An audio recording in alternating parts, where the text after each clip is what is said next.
Good afternoon or evening, everybody. And if you're over in Guam or Philippines, good morning. Good Um, morning. to, Today I've got Jeff here, and we are going to talk about feeding for the future. We're going to talk about why that first 2 weeks is so extremely important on the birds. We're going to talk about what's going on those 2 weeks and why it's important and how you can affect it and make it work to get your birds off to the best start possible. Um, Jeff, you're back. Are you 100% from your trip? Are you still working on recuperating? How's that working out? The older I get, the longer it takes, right? So it's all right. I'm 80%, 80% for an old fat guy. I'm all right. You know what? 80% after a week that's pretty solid. I think That yeah, that's good.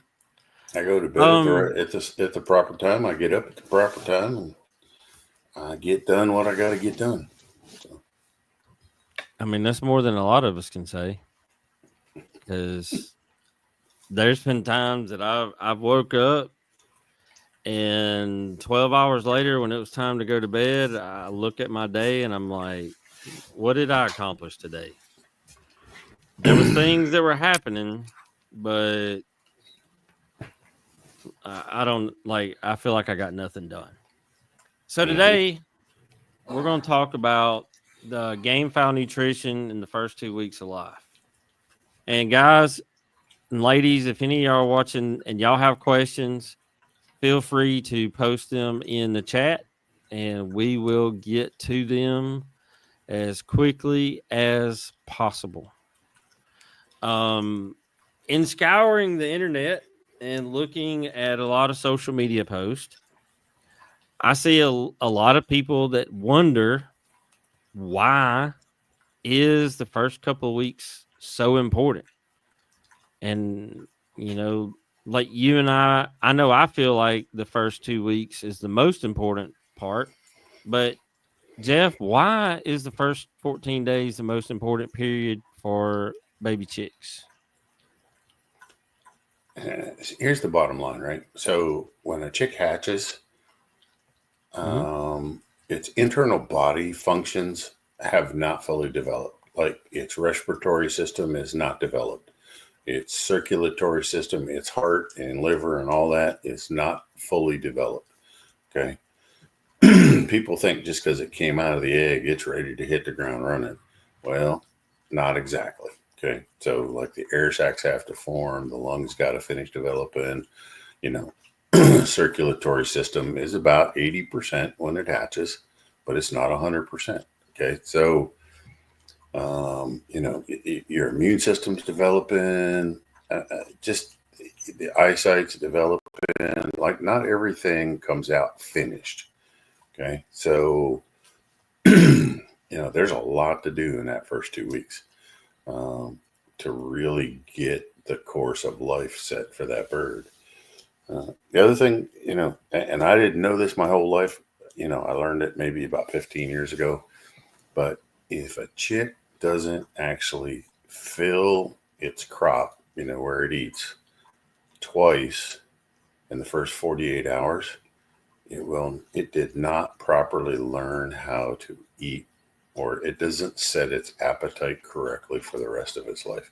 And I was totally amazed when I learned that, right? So, look, they're paying college kids in some master's program to sit there and pay attention and measure this shit. So I'm glad I don't have to. But, they know for a fact that if that appetite is not developed in that first 48 hours, okay, it's never the same. And so just little shit like this, right, that nobody ever talks about, especially in a forum like this, right? Nobody really ever talks about it. So, and I'll get hate mail. I'll get hate messages and hate email tomorrow, and that's fine. That's, you know what? Can't burn me at the stake for telling the truth. So, Say Jeff Maddox at fortrail.com. yes, sir. Send them. Send it Send all them. there. We have a chat between us, and some of them that you get are rather entertaining. Oh yeah. So that's Hey, that's definitely a thing. my number one bullshit message, right, is, well, I feed whole corn because cracked corn is just filler. It's a waste, right? After you crack it, all the good stuff's gone. I'm like, holy shit. Who dreams up this shit at night? I mean, come on, Where man. does it go? Where Yeah. does it? It It does it doesn't go it disappear and doesn't go anywhere, right? does it disappear in the Uh, in the grain mill? yeah, I don't know. It was like 5 or 6 years ago. I got some cracked corn, the exact same corn, right, out of the same bin. I got corn out of that bin, and then a friend of mine has a feed mill. He put that same corn through a cracker. I got a sample off the cracker, and I got a sample out of the bin of whole corn. Sent it off, got it analyzed. There ain't enough of difference in there. I mean, between anyway, that's not what we're here for. Let's do it. I mean, maybe if you waited 6 or 8 months. Yeah, maybe, All right, I got a maybe. question right here from Eh. Alexander. He asked, "What can you do to set up the chick's appetite?" Number one is you want the freshest feed that you can find. Okay. Number one, freshest feed. Number two, if you hard boil some eggs and you go in there and you crush them, right? You crush them, break them up, all that. And then 2, 3 times a day, you go in there and you sprinkle some of that crumbled hard boiled egg on top of that feed. That's a winner. I mean, that's as good as it gets right there. So for the first week, sprinkling some hard boiled egg there on their feed every day is really important to me, and making sure that you got fresh feed that is appropriate for a chick, right? Not, I get some guys just feed yard feed, to their chicks, and then they wonder why they got these fat ass chickens, and all they just got body fat, never fully developed. It's like, yeah, I don't know. Anyway,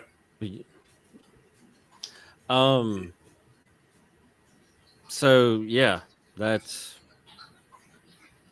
actually, important. the the fish meal smell, either Rapido breeder supplement or Show Pro supplement, the fish meal in there is also an outstanding attractant. They can smell it, right? They're going to come to it. They're all in.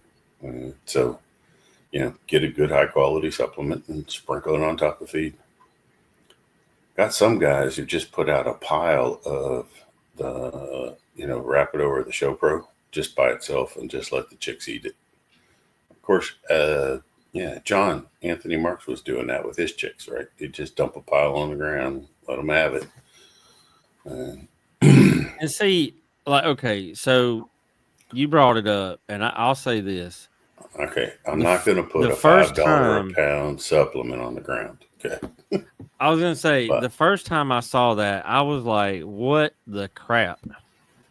But see, yeah, I wasn't thinking at the angle of this dude just put something that's $5 a pound on the ground. no I'm thinking about parasites, the bacteria.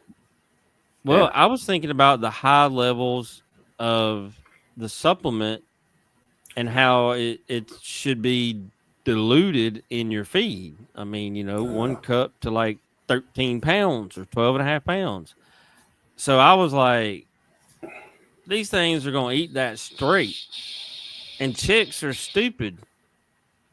But what I'm seeing is more and more that the chickens, while yes, they do stupid stuff, when it comes to like getting the vitamins and minerals and amino acids that they need, they're actually pretty smart because, like, we've talked about chickens that peck feathers, and feathers is a really solid source of methionine. And more often than not, when you look at the feed tag of what that person's feeding, the methionine to be like 0.2, 0.25 maybe. So it perfectly explains the problem. I don't know. They're smarter they're smart in some senses and dumb as crap in others. And I wanted to say this too. I know that like having hard boiled eggs out in wherever you got your brood pen, whether it's in your cock house or whatever, is not really practical. But I found this thing on Amazon that I think it'll do 7 eggs at a time, and you just put a little bit of water in the bottom of it and hit the button. And I don't know how it magically knows when they're hard boiled and done, but it'll cut off when they're done. And you can take that yolk and all, smash it together, and crumble it up over the feed that you just put in the brood pan, like on a paper plate or a metal pan, and it's just they tear it up.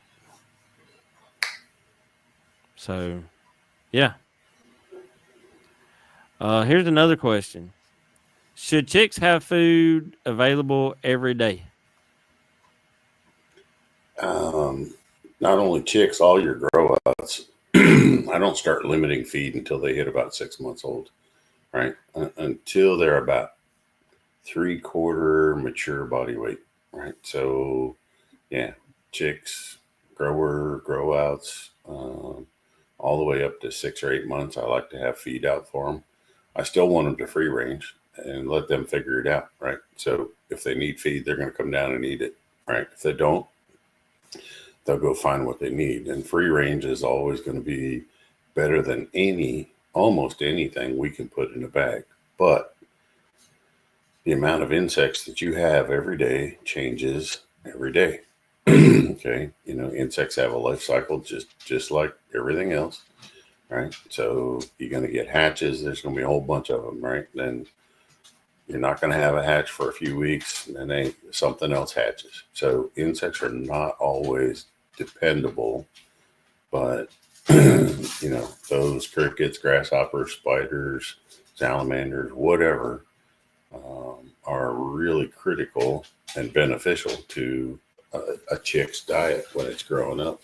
It's important to a chicken's diet, period, all of its life. But it's not like we're going to turn our gamefowl loose and let them cohabitate, because soon there'll only be one rooster left, and he's going to be so beat up he ain't going to be fit to breed. So that's not a good idea. Yeah. But anyway, I've had to start putting mine up around the 3 to 4 month mark, because with what I'm feeding, they get about 5 pounds pretty quick, and then they start trying to see who's going to be at the top of the pecking order, and it doesn't turn out real good. I have not put them up in that 3 to 4 month range and come home and seen a big mess. Yep.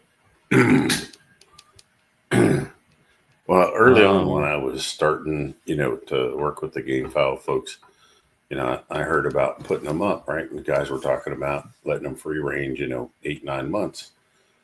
I thought, yeah, I don't see how. This ain't right. I said, this ain't right. And then, I got to thinking, I said, well, if they start feeding the breeder supplement, which was what it was back then, right before Rapido and all that, I said, they're not going to make it past 5 months, because those birds are going to hit a maturity level, right, and start killing each other. Yeah. Yeah. Sure enough, I hear guys complaining, "Oh, I got to pen them up 5 months ago." Like, is that really a bad thing? Anyway, my chickens are growing fast. Yeah. That ain't good for them to grow real fast. Oh God. Yeah. They're going to have weak bones. They're growing too fast. I better put them back on that shit feed so they grow slower. Yeah. No. I mean, I had a guy that said, "Hey, look, I've been following you and Jeff on the show, and I binge watched a lot of the episodes." And I was talking about that product to a guy that's like a mentor to me, and he said that birds grow too fast and their bones won't get strong. Yeah. And I said, "Well, let me ask you a question. Why did your mom tell you to eat your green beans and your other vegetables when you were a kid?" He said, "So I could grow big and strong." I said, "Okay, why did your mom tell you to drink milk? So your bones will grow?" And I said, "So probably that's linked to nutrition, right?" And he said, "Yeah." I said, "I ain't saying your mentor's wrong, but I am saying that if you feed a good nutritious food and then you start limiting it when you should, then your birds won't be fat when they're 6 months old. They will just be up to standard size." How soon should chicks start eating after they hatch? Immediately. And I know I'm going to get hate mail for that one, but I really want a small dish, or I want food and water. If you're not going to take the chick out right when it hatches, and you're one of those guys who can leave it in there for 24 hours, put some food and water in that hatcher, right? Or in that incubator. Don't. The sooner I can get feed into them, the sooner I can get water into them, the better they're going to live. That's 100%. I ain't going to argue that point with anybody because I know it for a fact. The sooner I can get food and water into a chick, the better life it's going to have. I mean that when they take a baby out of its mama, they don't wait 48 hours before they feed it. No, they So don't. and you know, I say stuff like that and people laugh, but if you really compare a lot of the amino acids and a lot of the vitamins and how they affect our chickens and how the eating habits affect our chickens, it's a lot in the same way for people. I Yeah. mean, athletes take amino acids and they eat a very strict diet if they're a serious um, athlete. Tell us the role of amino acids. Like, what does lysine do? Why do we want it to be at least 1.4% on a baby chick? So, lysine is going to set your growth, right? So, lysine is going to be the driver of muscle and growth, of the chick. And now, the lysine is going to combine with other amino acids that are naturally occurring in the feed, from the grains. What we find is the first limiting amino acid is having enough lysine. The second limiting amino acid is going to be having enough methionine. So lysine is going to be your growth. It's going to be primary for your growth factor, right? And how soon that bird matures, how soon that bird hits weight, things like that. And then your methionine is going to be driving factor for your immune system, right? Finishing those lungs off and that respiratory system and finishing off that heart. And, it's going to drive more the internal organs and the internal body systems to make sure that they get developed properly.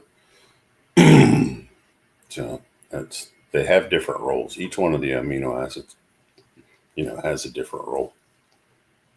I didn't put And threonine on here because you can't find out what your threonine levels are because nobody yeah, puts it on a most feed nobody. tag. Yeah, they don't. So, you know, guys that are listening, right? So these numbers that I put on this slide are required to be on a legal feed tag. Okay. These are a federal requirement to be on any chicken feed. So if you're looking at feed tags that don't have these 6 things, it's not legally labeled. Okay.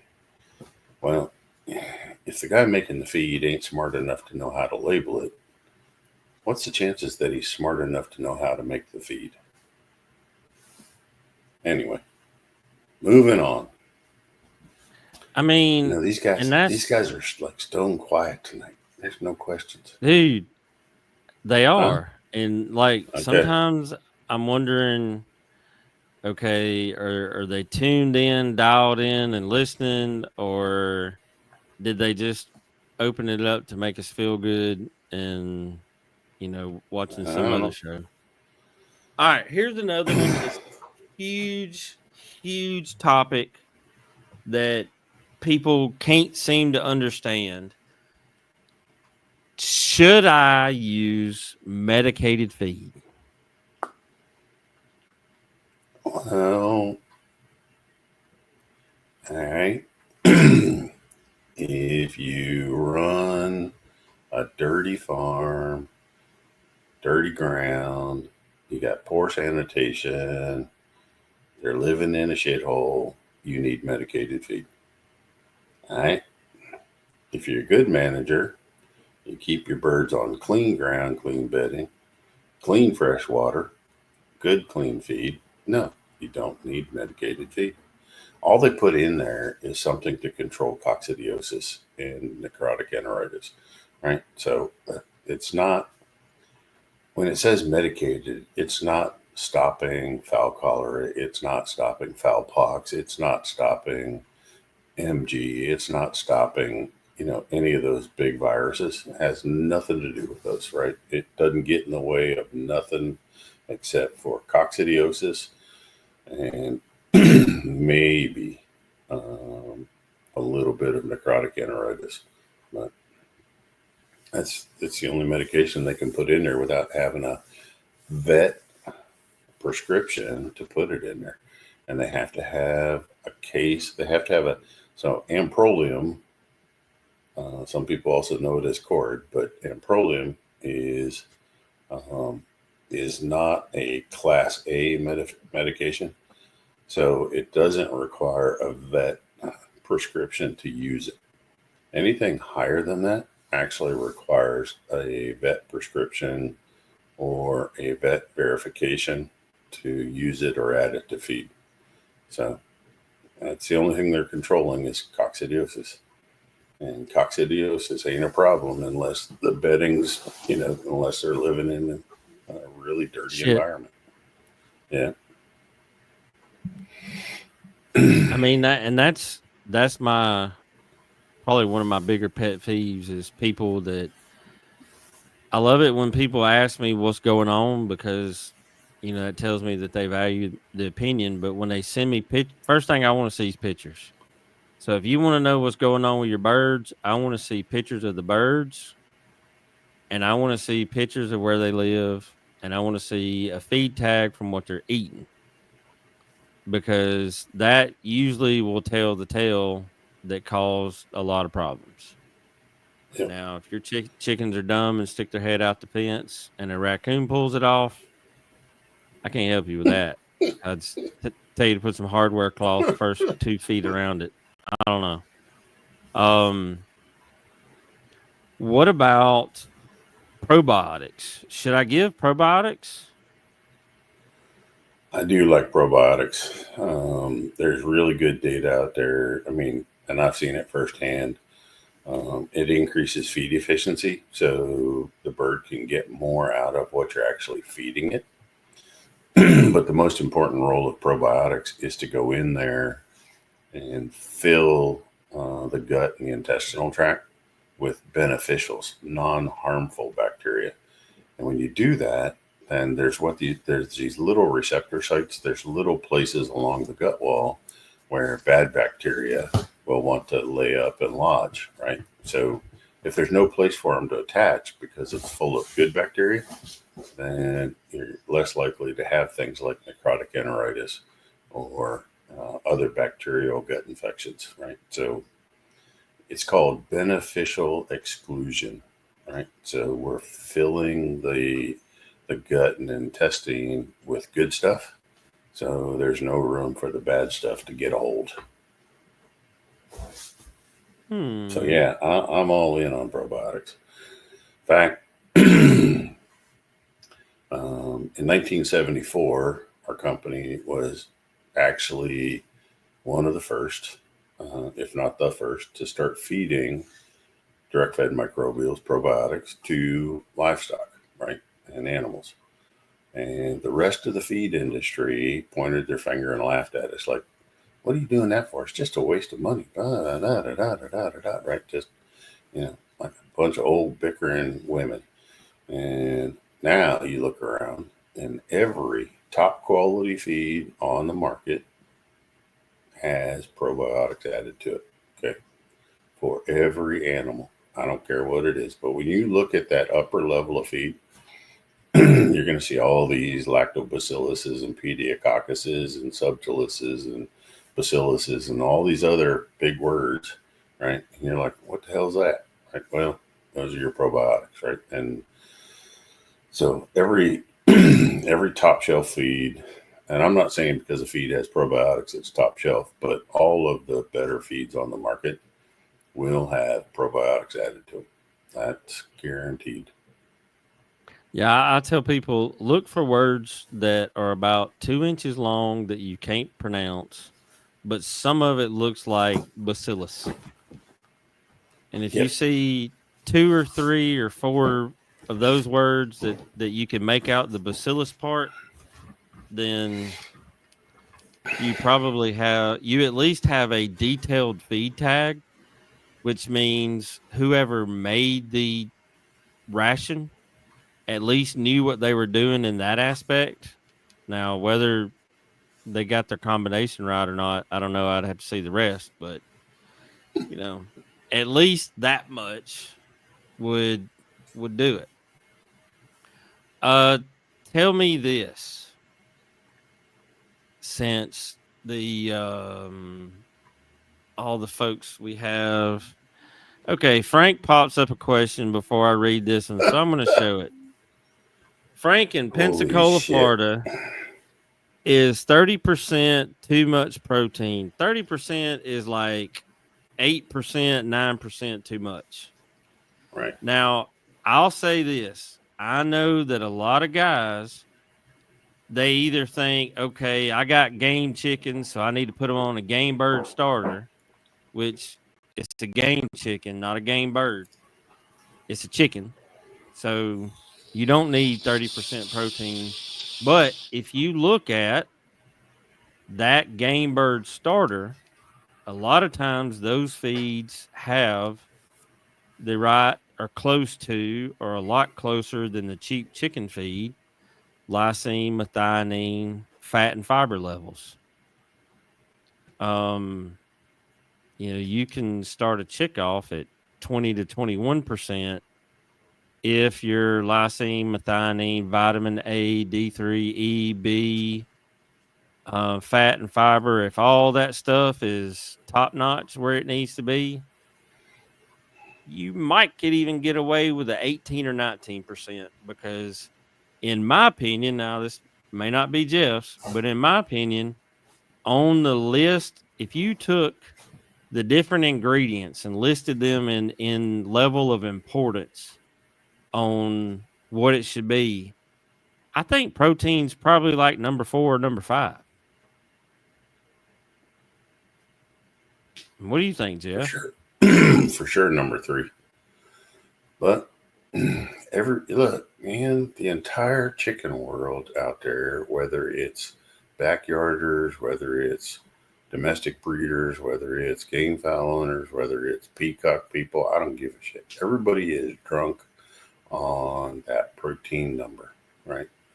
And I don't give a rat's ass about the total protein number. I want to see the amino acid levels, right? I want to see the vitamin levels. So, Frank, let me tell you what's going to happen.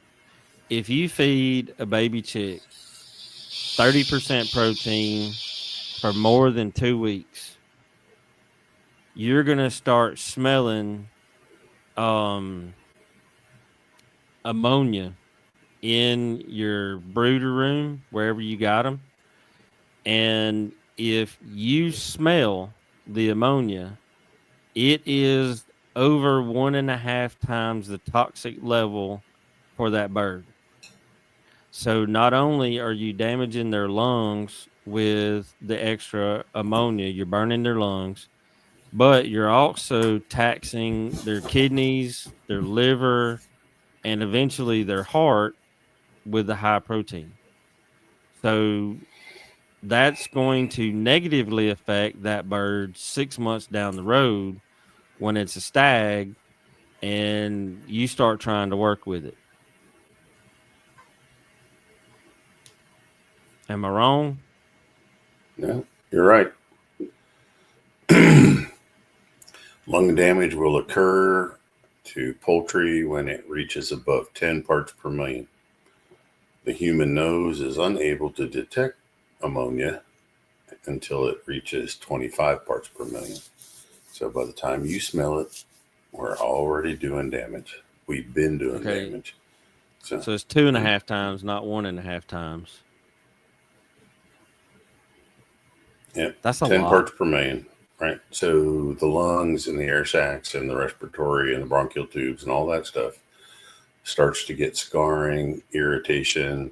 And actually, when you start getting those bronchial tube and lung irritations, is a perfect time to spread things like CRD, MG, all those respiratory type, diseases, Hmm. because now the immune system can't function to fix it, right? I mean, now you've got ulcers inside the lungs that allow these bacteria to come in, find a good home, and live on, right? And ruin your chicks.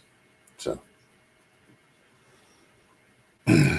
Yeah, but that's not good. look, in Frank's defense, if the best I could find locally, right, is I would probably use a 30% for the first 3 to 5 days if it was fresh.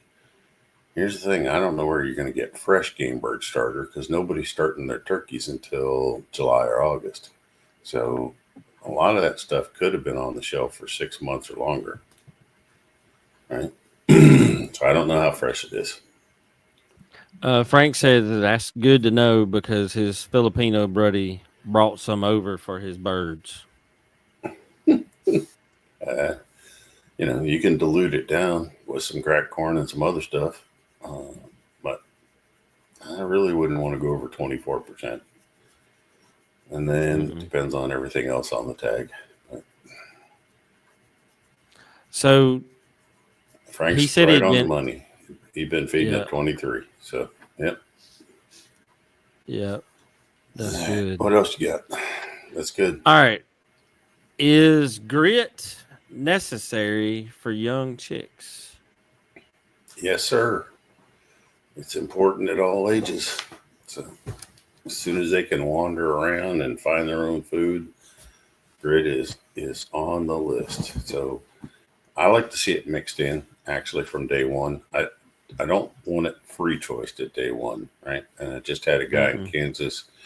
He just basically put a tablespoon in there for his chicks, right? And they saw all this white shiny shit, and they ran over there and they gorged on it. I mean, they ate it like it was candy. So He I didn't said, take the no, tablespoon and mix it in.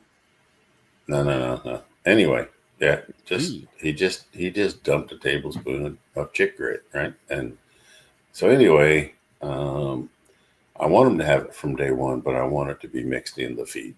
Okay, don't free choice it to day old chicks. You can start free choicing it after day 3 if you don't want to mix it in. You can make it available after day 3. So for sure, by day 3, I want them to be introduced to grit. And chick grit is about 1/8 inch in both directions. So Let's see. We got a question here from Sean. He asked, "What is your preferred bedding for chicks?" absolute 100% hands down guaranteed best bedding for a chick is peat moss. You get those big square bales at the garden center. and you start them on peat moss. You need about an inch, between an inch and an inch and a half in the bottom of the brooder.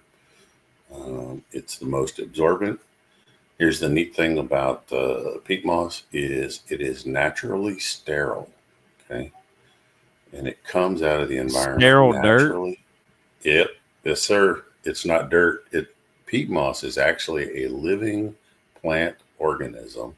It is not dirt for you damn rednecks. So So when Papa said just put a little dirt on it, what he really meant was peat moss. yeah, yeah. So for the true woodsmen out there, they know that if they got a large gash or wound or something like that, if you go get some peat moss out of a bog somewhere, you can make that as a bandage and wrap it on, and it's sterile, and it's also a low pH product. So things like coccidiosis and other forms and other bacteria don't like to live there. So it's, like I said, it's naturally sterile. It wants to stay that way. Um, while it can absorb moisture, it can also release moisture. So if you've got good airflow in your brooder, it'll hold that moisture temporarily, but it'll dry back out again. And you had that experience because you had a water line break or something, right? And Yeah. the one, yeah. So, yep, flooded that son of a gun out, yep. and I turned the brooder plate on high, and I put a small fan on it, and it dried it right out, circulated the air. And Sean, you don't need to change the peat moss, right? I don't know how big your I don't know how big your brooder is. Our brooder size was 8 foot by 8 foot, and we used one bale in there. And if it doesn't clump easily, right? And the birds like to scratch around in it enough, keeps it loose and dried out. Yep. I mean, if you think you need more, then you can layer it. All we did is just kind of gently rake out the clumps, and just put them in a bucket off to the side. You're really not going to have many clumps to work with as far as manure and things like that. You can layer more in there, and we found this really interesting when we were brooding the chicks. But every time we would go, rebed and put more peat moss in there, the chicks, actually we did a side by side, right? And the one side we used pine shavings because we wanted to know how much pine shavings to use in comparison to peat moss. Well, we used 6 bales of Tractor Supply pine shavings, compressed pine shavings, to 1 bale of peat moss. And when we went to bed with the pine shavings, it freaked all the chicks out, and they all ran to the other side of the brooder. And when we went in and we bedded with the peat moss, they all come running towards us because they were anxious to play in the new peat moss. This was astonishing, right? This was absolutely astonishing. And don't break up the clumps because you're going to get these balls. You're going to get these peat moss balls out of the bales. Well, don't break those up because the chicks will play king of the mountain, right? So one will get up top there and the rest will try and knock them off. And then they take turns playing king of the mountain on top of those clumps. They'll take care of the clumps. Just leave them alone. So my first experience with peat moss is I got some meat birds, and I was brooding them in a 100-gallon stock tank. And I know meat birds, man, I was using a couple of different half-gallon waterers, and they were emptying them things out within a few hours. And I was really generous with the peat moss. I put it like over 2 inches thick, and I left some clumps in there for them to get on and crawl on and play with and all that. And, I had them birds in there for 3 weeks, and it was really crowded at week 3 because, them meat birds grow really fast, but it didn't really smell. And, when I was telling you about it, you laughed at me saying 2 to 3 inches because you said that's probably twice as much as I actually needed. But I was able to take that dirt, throw it straight into a fabric pot, and grow some plants with that peat moss that was loaded with their manure and whatever else, the chicken feed that they slung out of the feeder and all that. But I wound up putting a bell water down in the thing, hooked up to a 5-gallon bucket, just because they were drinking so much. Let's see. Daniel says, "What about whole milk on day 3 and every 7 days after that?"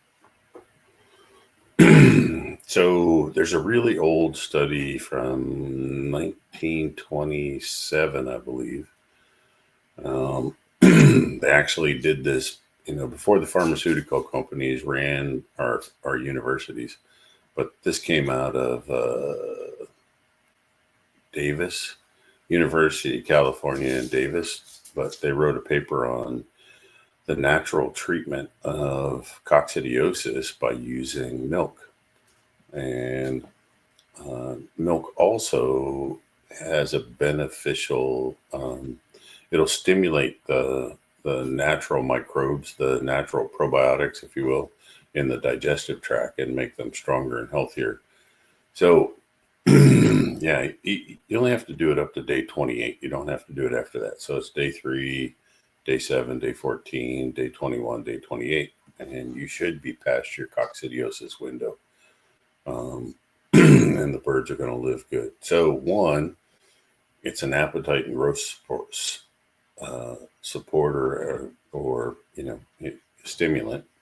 2, it's excellent as a preventative for coccidiosis. Now, the secret behind this is it needs to be whole milk, not skim milk doesn't count, 2% doesn't count, 1% doesn't count, right? Those are all bullshit milk. And you can't use coconut milk, almond milk, cashew milk, or any of those, or oat milk, because those aren't real milk either, right? Real milk, real whole milk, which means it has at least 3% butterfat in it. I don't care if you get it from a neighbor down the road. Raw milk's fine, store milk's fine. I don't care.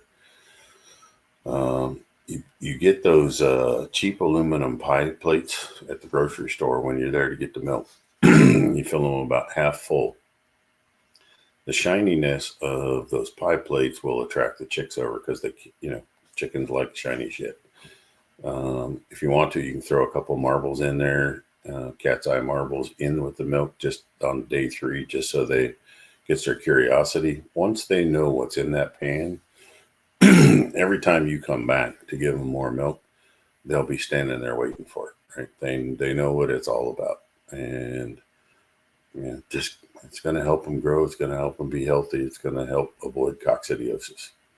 And I know it's too simple for most people to comprehend, but they figured this out in 1927, and we're trying to reinvent the wheel with stupid stuff. But it works. Yeah, it does. And I have found that raw milk works really good for me. So another question that Yeah, I have you can seen get it. a lot Yep. is why and what vitamins are the most important in week 1? Like, which vitamins and why are they important? Because what do they support to make work better, or God, all that that's a good stuff. long list. Gary, that's a hell of a long list, man.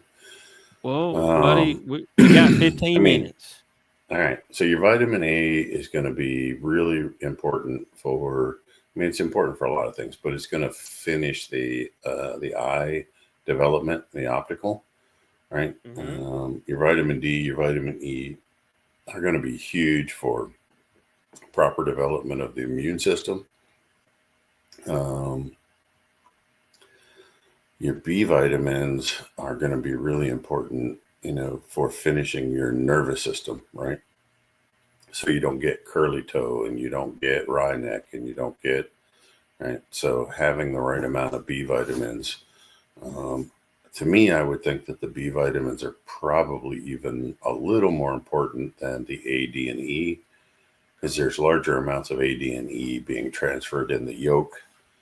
And if the hen, if the hen wasn't fed right and there wasn't, enough B vitamins in her diet, she's not going to transfer enough to get them through. So, but yeah, your B1, your niacin, your riboflavin, all of those are going to be pretty critical to get that nervous system developed early on. So you're not fighting wryneck, and you're not fighting curly toe, and you're not fighting duck toe, and you're not fighting lameness and things like that. So, I mean, they're all important, right? But I'm going to say that the B vitamins in the right ratios are probably the most critical early on. And they're also the most expensive. So cheaper feeds will not have enough. So, how much is enough? God, I mean, like, choline's got to be at 900. Niacin needs like 25, 30 milligrams per kilogram. You're digging deep for me to pull out of my memory, but yeah. And it's late. It's late too for you. So it's not the numbers aren't really big for the B vitamins. It's having the right amount of them, added to the feed. And the grains, all right, so freshly harvested grains have vitamins in them, but the longer the grain goes from when it was harvested, August, September, October, right, till now, most of those vitamins are worn out, played out, and no longer available, right? So everything changes with the grain throughout the year. Freshly harvested grains are going to have a lot more nutrition in them than, stuff that was harvested 6 or 8 months ago. Right? And the grains we're growing these days don't have the same vitamin levels because farmers are pushing for higher yields, right? And they're not worried about the nutrient content of the corn and the soybeans that they're growing. They're worried about how many tons per acre, how many bushels per acre can they harvest, because that's what they get paid for, right? Nobody's paying them for the quality aspect. They only pay them for the total amount. So the farmer, he's not getting paid a premium for the way he farms to ensure that you get better grains.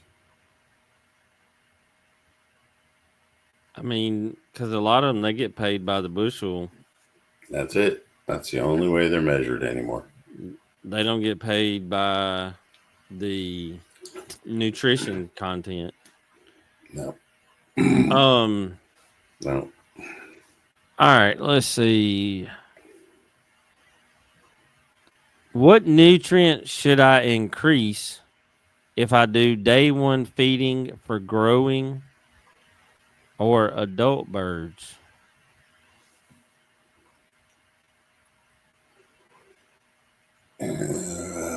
Boy, without even knowing what you're feeding right now, I'm gonna go for the immune system purpose. I'm probably gonna go with vitamin E. I'd really like to see the vitamin E level. So when you're, if your feed company would tell you what the vitamin E level is in your feed, in a finished feed, I would like to have 100 IUs per pound, right, in a final feed. A lot of guys aren't going to tell you, right? They're just, whether they're afraid to show that their quality isn't there. Some people and some people working the counter at the feed stores honestly don't know. Okay. I can tell you that most common poultry feeds on the market are at 20 IUs, international units per pound. And just for the right immune system support or the ability to fight off any type of disease, I would like to see the vitamin E closer to 100. It's not 100 per chick. That is 100 per pound. We're only talking about 5 to 10 international units per bird per day is what I'm looking for, Little, right? little sprinkles. Yeah, or if you can get vitamin E oil, a bunch of the vitamin E at the grocery store or the pharmacy is those oil filled caps. So, and Mm-hmm. believe it or not, if you if you pierce the end of that with a big needle or a good pocket knife, don't cut your finger off, right? And you squeeze the oil. If you have a water like your Plasson or a Bell water, if you squeeze it on top of the water, it's oil and it floats, right? And it's shiny. Well, the chicks are going to come over and chase it around. So if I was putting, a 400, a 200, or a 400 IU capsule on their oil every day, I'm getting the extra vitamin E that I needed, right? But it has to be in either a trough or a bell water. You can't do it through like a nipple drinker. Right? It's not going to work that way. Yeah, it Um, won't flow out. no, I need it to float on top. Let's see Uh, here. I'm gonna Sean's answer using the this perfect. Yeah, he's this using the question perfect chick first. starter. Yeah. When hey, look, it's perfect. Okay, it's got 1% grit. It's really small flakes, which is what it should be for chick starter. Now, all of my other it has 2%, like Jeff recommends, but the chick is a little less. Um, because that's what he said, and he's the one that started calling it the perfect because he wrote the recipe. Now wait a With minute. Wait a that, minute. Wait a minute. Wait a minute. Wait a minute. Let's back up and give them the real history here. So on one of my Facebook groups, somebody asked, "What is the perfect chick starter?" Right? What is the perfect chicken food? Right? So I went back and I made what I felt was the absolute perfect chicken feed formula. Right? And then they asked, well, what about a perfect chick starter? So I made what I refer to as, in my opinion, there's nothing missing. It's the absolute best, perfect chick starter. Right. So that's how this whole thing started. Right. And so there's nothing missing in that chick starter. Nothing. yeah. So don't add Rapido, don't add Showpro, don't add Red Cell, don't No. add Oh God, don't add anything. anything. Don't add anything. The milk's okay Um, on day 3, 7, 14. The milk is okay on those intervals just to protect against coccidiosis. But no vitamin water, like just clean water or jitter juice in your water, but nothing I wouldn't else. even just skip the jitter juice. I mean, if you want to use jitter juice on day 1 when the for chicks first hatch, fine. After that, I wouldn't use it unless you're seeing signs of like heat stress or something. Yep. Because there's too much stuff in that chick starter. And how long to use it? Um, I mean, 5 or 6 weeks. 5 or 6 weeks I was is gonna good. say it's really Don't go too important that long. you use something like that for the first 2 weeks. Um, but 5 or 6 weeks, they're gonna need to go on a grower. Yeah, Um, yeah, now they're I'm gonna gonna need go to go. back to Kona's Yeah, question.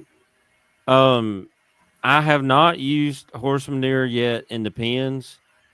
My grandson did get a horse recently, and I told my son that once he got it moved from where it's boarded to his place, I was going to come collect some because I wanted to try some out and see how it worked. But I say that, and that brings me to an idea that Jeff and I was talking about before the show, talking about doing an experiment because sometimes like to get a little nerdy. Um, I'm thinking about doing a trial, and I'm going to take some birds that same pen birds. I'm going to take some eggs out, probably 10 to 12, The birds have been fed the same, they lived the same, everything's been the same for these birds most of their life. So there shouldn't be too much variable. And I'm gonna hatch out those eggs. And they're gonna stay in the same tray in the incubator. They're gonna go in the same box in the hatcher. And I'm gonna have two brooders side by side. And I'm gonna take one out of the hatching basket, put it in one, take another one, put it in another. I'm not gonna evaluate them. I'm not going to look at them. A lot of times, my first cull is straight out of the hatcher. I'm not going to do that. I'm going to take just what they are, and then once I separate them, I'm going to weigh them and take some pictures of them sitting on the scales.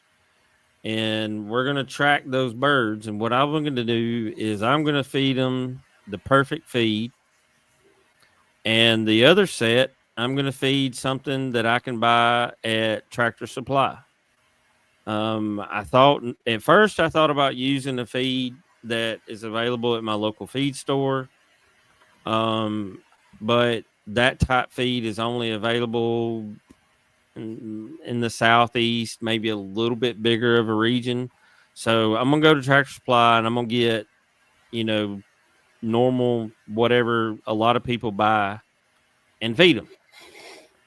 And so I'm gonna take these birds and I'm gonna track their weight every week up until they start laying. And I'm going to see how long it takes each set to do that. And then I'm going to say, okay, you started laying eggs at this point, and I'm going to weigh those eggs until they get to 55 grams and see how long that takes. And once they hit 55 grams, I'm going to collect eggs for 2 weeks, and then I'm going to hatch those chicks. And I'm going to weigh those chicks, and I'm going to do this process one more time because I want to see how much regular feed that everybody can buy, how those birds get 2 generations down the road, and these feed formulas that Jeff has called the perfect feed formula, how it does for the first 2 generations of that. And I'm going to compare their growth rates, their egg laying, like everything, and talk about it on the show every week with an update. I'll do the weights like on a Sunday or a Saturday so I can put it all together for y'all. That's one experiment that we've talked about doing. What's some, would y'all like to see that, or is there some other experiment? Because I mean, that is going to be a year and a half, 2 year long experiment. But I was wondering if that would be something y'all would like to see, or what? Is there something else you want us to run a test on and see? Throw it down in the comment section and let me know. And I'm going to check the comments on YouTube and Facebook over the next week and see what y'all's suggestions are, because I know not everybody gets to watch us live. And we're going to talk about it and come up with some ideas and some variables and see how it goes. What fat percentage is ideal for the first 2 weeks in a chick feed? Fat percentage for the entire life of the chicken should be right around 6 to 7%. Five's the minimum. Five's the minimum. Okay. So 7 would be the optimum, and that's forever. That's every day of a chicken's life. Okay. Till the day it dies. From the day it born till the day you wring its neck, 7%. All right. So I got another question. The best number. Okay. And this question is locked and loaded, like you had a 6-shooter. Should I supply or supplement with herbs or garlic? Yes. I was going to say that Herbs, herbs depends on what you're talking about, but I mean garlic. Um, That's you know good for that everything. that homemade mix that that Dwayne was making. So I like that mix. So if you took, I think he makes it a little stronger than it needs to be. But if you took like a whole bulb of garlic, run that through the food processor, you get about a cup of oregano, from the grocery store or wherever. Put that in the mix. Um, Like those two are oregano oil huge. or the flour. No. Just get the powder like you'd cook with, right? You just go get a jar of oregano, right? All right. And add that to the mix. And I would let that soak probably in vinegar for at least a week. So you constantly want to have this going, but so those two are huge. The oregano does a whole lot to keep the gut tract working and functioning, at a Mm-hmm. higher level. And the Yep. garlic is kind of warding off disease. It gives you a layer of protection, from diseases and viruses and things like that. So, see, if you want to do it by the gallon, let's say 2 bulbs of garlic run through the food processor and probably 2 cups of oregano and add 1 gallon of apple cider vinegar and let that soak for 2 weeks. And then start adding that to their drinking water at about 2 ounces per gallon, right? Um, you don't have to strain off the stuff if you don't want to, it doesn't matter. But for sure, it's gonna it's gonna protect your birds from bacteria and viruses and things that they may come in contact with. Um, they're definitely gonna be healthier. So let me ask this: if I do that, does that mean that I don't have to give them worm pills every 2 months? Probably, All right. probably. Last question of the night, unless Okay. somebody pops up a really good one. How does early nutrition affect future performance in the show arena? There we go. I'll dance around that. Okay. So first off, that instinct, for the arena, Hmm. um, is mostly genetic, right? So it's going to be in that family of birds. Now, proper nutrition, okay, and feeding them above and beyond, most importantly, that first 6 months, right, is going to let you see the absolute true genetic potentials of that bird. So Right. let's say a bird, had that game instinct, and it looks like it might be 50 or 60% of what you might totally be looking for on a crap feed. You put it Hmm. on a really good feed and you let that develop out on a healthier bird. Now you're going to be seeing 80 to 90% of those traits that you're looking for. I think there's a whole lot of stags out there that never get their day because they've been fed complete bullshit, right? If I didn't have a job and I could stay home and play with chickens like everybody here listening, I would go around and get people's calls, right? Where they don't think they have enough of whatever and finish them out and bring them back around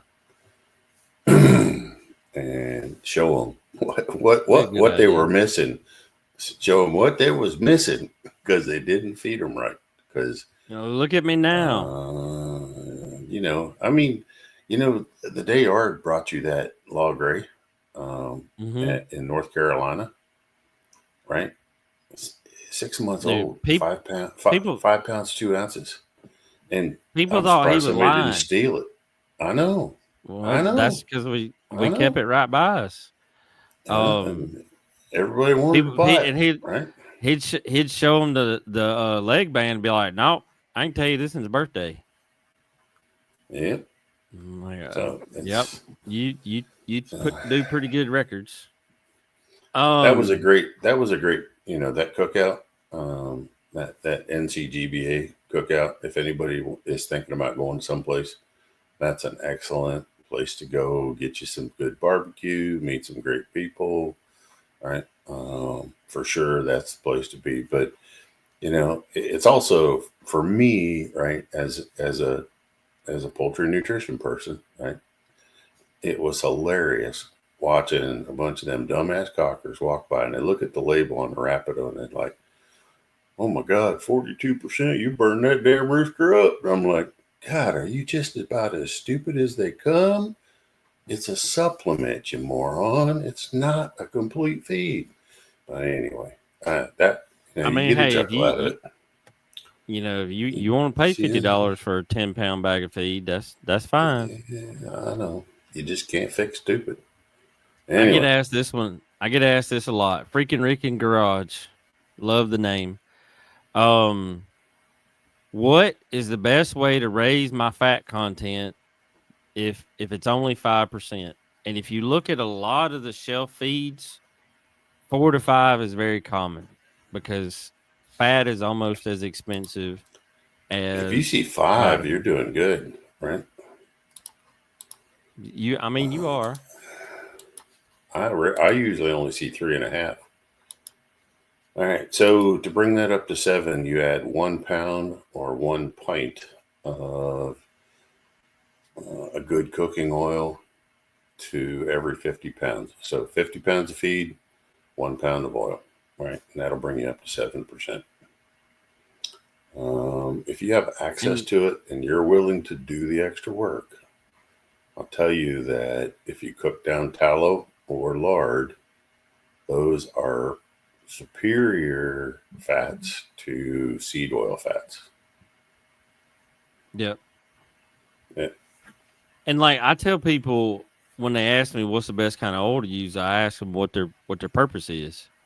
Because if they're wanting to mix it with Rapido or ShowPro, then I tell them they need to get coconut or olive oil. But if they got a feed that's low in fat and they're trying to raise the fat content, then I'll tell them find you some beef lard, melt it up, and pour it on there, mix it up, and let it dry. Or canola oil. Canola is not bad, but it's pretty fatty. So, yep. Yeah. Right now, with the craze in the homesteaders, right? Hmm. Tallow, beef tallow, and pork lard are getting expensive, right? There's more people going back to cooking with it and doing other things with it. So if you got a friend, then maybe you can get some, cook it down yourself. But an animal fat is always going to be better than a vegetable fat. So Frank says after being out of the business for better than 30 years, a lot's changed. Back then, they were successful feeding corn. I might ask a stupid question on occasion, but it's because I've missed so much over the decades. I'll say this: there's not.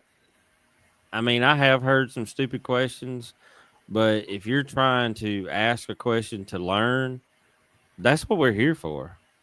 Yep. I posted our email addresses earlier, and that's why we like to do these Q&A shows, once every 4 to 6 weeks at least, is so y'all can ask questions because if y'all don't know, what's the point? And sometimes you're going to ask questions that we may not know, but we'll find the answers and we'll show you the where we did the research to find it so you can have the reference instead of just doing like a lot of guys and pulling crap out of our butt. Damn, I um just realized I've been doing chicken feed formulas as long as Frank's been out of the business. Holy shit. Well, Jeff, you're old.